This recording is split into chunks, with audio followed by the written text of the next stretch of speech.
nebo ogenda walinga bakugamba oli muchindi munyarwanda tebakubuuza kintu kyonna mujja bagala tufuna obutuuze ng'ate olwedde tuli batuuze by birth becho bakirabawa how can I naturalize my citizenship ng'ate olwedde ama citizenship ongamba ngende nsabe Rwanda gyenzaliddwa nzaliddwa wano bajja jange babaziise wano ongamba otya mbu ngende nsaba obutuuze ate ng'olwedde ndi munnayuganda naye nga tunyigiriziddwa ekiri beyond tuli bannayuganda ng'abasoga ng'abaganda ng'abalugwala ng'abakyoli ng'abateso twagala kimu nti abantu baffe bagenda ku passport office batwitingibwenga mmwe teri kirala situlina feva ndala yonna gye twetaaga si kirungi so wogamba wano otegeezaawa wogamba ozali wano otegeeza Uganda ndi munnayuganda am Uganda I born from here ndi weruweru nange ndi weruweru ate njala mutwawule we are Ugandans we are not Rwandans ekyo njala mukikole ki mukimanye fene bwolinnya ennyonyi n'ogenda e Rwanda ng'oba ogenze ku mukolo bakuyita omugande omumpulira ndowooza nti oli munnayuganda you are getting me so situlina buzibu bulala naye nga tulowooza nti omulamuzi ajja kukola ruling in our favor why mulabye era looyo abadde agamba mbu bayise ekiragiro ekiŋŋaana okuddamu okukola ki okwogera olw'okuba luli nayogera ne bannamawulire ne mbagamba nti omusango teguuliziddwa batugambye tukomewo ddi ku Mandi awo we batuuse bano abantu bayiseewo we balina okukoma tugenda ku internal affair tetukyalina bwenkanya mu Uganda owulira ebintu bino bitambula anti mwamanyira abeeyambula ffe tetusobola kweyambula naye twetaaga bwenkanya tuli bannayuganda abazaaliddwa wano bajjajjaffe babaziika nakasongola tusomedde kuno naye bannange ffe abantu ne bakuwisawanano twamiitinga muzeeyi Museveni nga batuggyeko national ID zaffe nayita oyo omukyala yali akulira immigration ebifaananyi mbiyina ku saa 6 ogw'ekiro mu state house ne tumumiitinga ne tulowooza baakyusizza naye olw'okuba bamaze okulonda kati batufeefugisaba gavumenti kimu muzeeyi faayo wootuddeefaayo zino ensonga ozimanyi kitegeeza buli kimu kyenkola kiri at stand still because sina national ID amanya internal affair yagifudde yiye akola byayagala akola byalina okukola si kukola byayagala abantu baffe bangi bamibwa national IDs omuntu kasita kuma national ID economical aba crippling ekisooka tosobola kufuna line ya simu ng'eri manyago tosobola kugulawo account mu banka tosobola kutransferinga kyapa n'okiteeka manyago tosobola kugula mmoloka n'ogiteeka manyago nga tolina national ID bye bitulwanya tewali binsonga ndala kasaba bitereeza tiwali buzibu yes singa I'll give you an example omuganda omusoga omukyoli bw'aba agenda okufuna essimu card bamusaba national ID n'ekigalo kye si bwe kiri kati abaffe tebalinnya nayo mumpulira ate bano abakulu ba immigration bagifuddenga na barracks abantu baffe batya n'okugendayo kaakati kubanga abamu babasibidde nayo omusango gwe bazza guli ogwo kuba Abanyarwanda oli omukyala yalwaza omwana agenda namusaba passport namugamba amuwe $5 million zituliri fair jinyime ng'ompa ensonga lwaki ojinyime naye tongambuleta lwaki batukkiriza ofuna national IDs nga tetusobola kufuna passports giving an ID to someone meaning he's a citizen kati tuli bannayuganda we are given national IDs if that was the case nti tetuli bannayuganda singa batuma negundi ne IDs ono mukulonda ne bajjawo bamutuuza ddala musaayo okulonda tubadde mu kooti omulamuzi agambye balooya baffe bateekemu submission zaabwe nabali bakole bagise lijoyinda then ajja kuwa ensala nga 10 ajja giweza via email naye okulwanirira eddembe lyaffe mu Uganda tusobola kivaako tuli bannayuganda nga mmwe abalala abali wano situlina kintu kyanjawulo kye tusaba gavumenti twagala kubeera treated equally tewali kintu kisinga kaawo tulispectinga kooti tusobola okudisagreeinga ne kooti ne tugirespectinga okiwulira ate si gwe musango ogenda okusooka okudelivaringira via email okiwulira ndowooza bakikoze olwa covid nebiki n'ebirala omuvunaana agamba nti takyayagala kuddamu kumwogerako no omuvunaani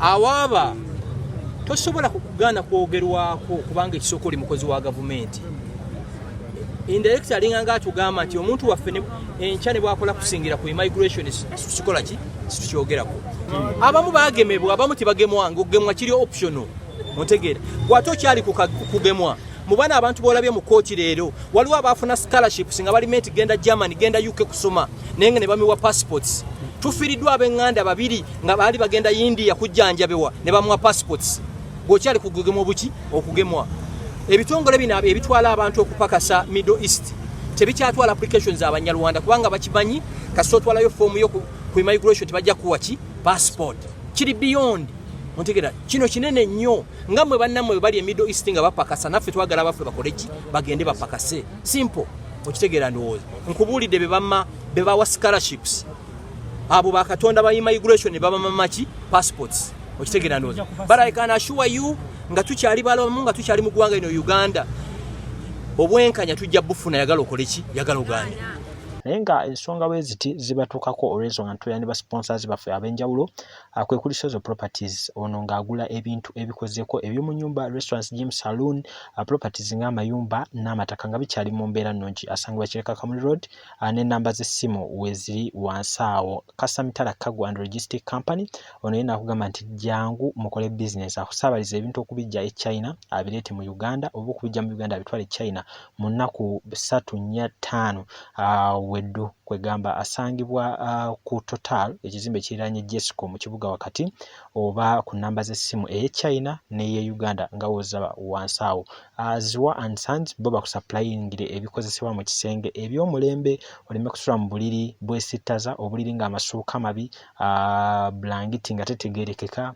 mosquito net toyina kwegamba oyina abaziwa and Sons babere nga bakwasa mu nsonga ezifaanako ezo basangibwa ku Mukwana Arcade ennamba z'essimu weeziri wansi awo Kato Akula Construction ate bo ne bagamba nti katukolere plan y'ennyumba eya buli kika kye wali yagadde ku levels zonna ey'omutindo ate bakutereko ne biodigester oba septic tanker kiyite kyonna kiwali kiyise kabuyonjo eyo eriko tetwala space atewunya ya ssente ntono nnyo tenunwamu ya buwangaazi so bano basangibwa na Lukolongo ate era n'ennamba z'essimu bazina wansi awo eza office osobola okubeera nga ate obafunira omukyala Mariam Massa mukyala muyimbi mukyala muzadde ensonga z'abaana azitegeera nnyo ku YouTube Mariam for Children Facebook Mariam Music.